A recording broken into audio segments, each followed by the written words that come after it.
Hello everyone, hope you all are fine, right? So in this class we are going to discuss about the chemical properties of carbon compounds. We know carbon compounds are unique in their properties. What are the special characteristics that carbon element possesses? We know it is a very versatile element and it possesses tetravalency and catenation. Also, it can form multiple bonds with either with carbon itself or with any other elements like hydrogen, oxygen, chlorine, bromine, fluorine, etc. So in this session, let's have a look at the chemical properties of carbon compounds. First, we will see about combustion reaction. You might have learned about combustion, right? What is meant by combustion? Yes, combustion means heating, isn't it? We know most of the carbon compounds undergo oxidation. So they combine with oxygen present in the atmosphere, and as a result of the combustion, what do they form?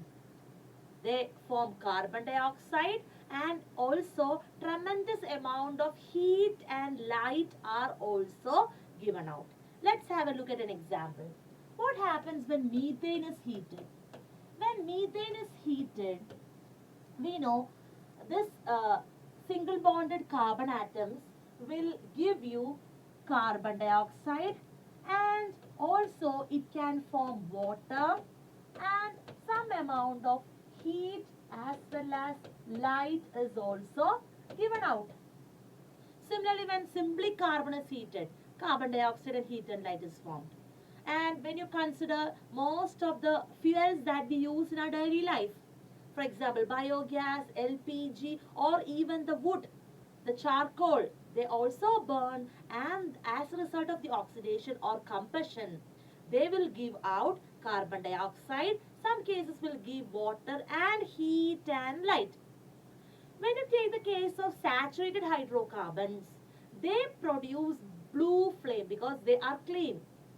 Whereas unsaturated hydrocarbons which contain double or triple bond in between the carbon atoms will give you sooty flame.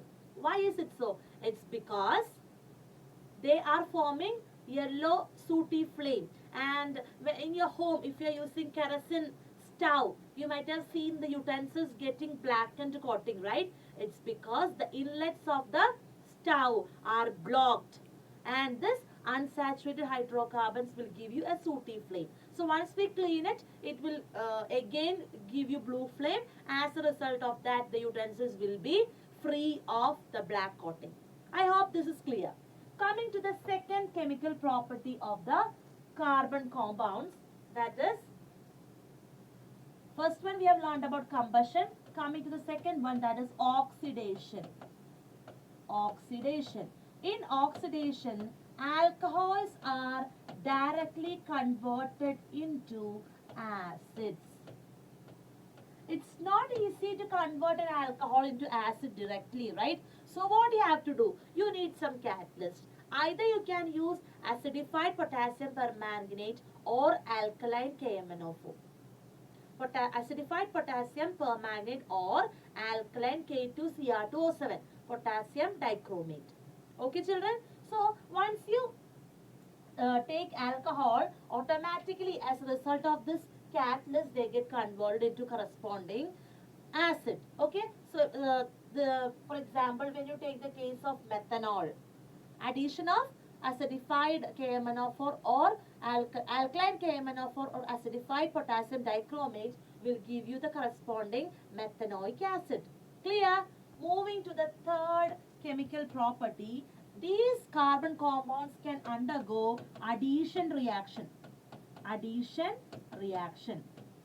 In addition reaction, what is actually happening? Yes, the double bonds or the unsaturated hydrocarbons gets directly converted into single bonded saturated hydrocarbons. You all know that animal fats are unhealthy for us, and you might have seen in the various advertisements where vegetable oils are given very preference, and they are telling that they are very healthy for us. Why is it so? Because this vegetable oil undergo a process called hydrogenation. Here, double bonds are getting converted into single bonds. I'll show you an example.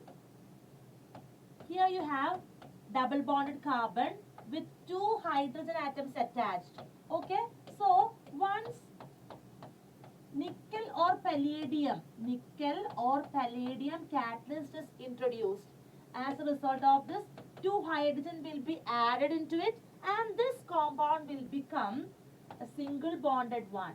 That means you will be having a single bonded substance named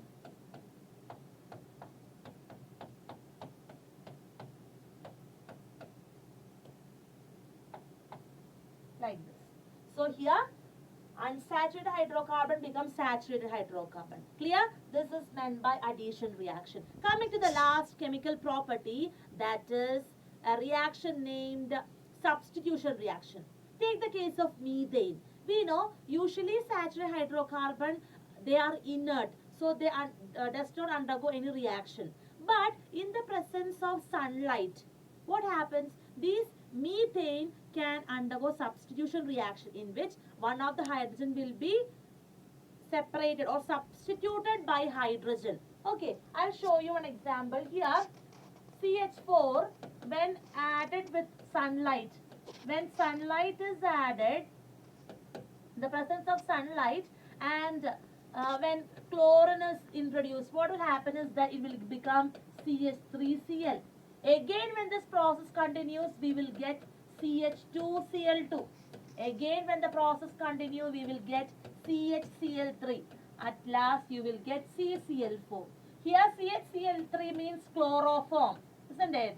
Which produces tears in our eyes.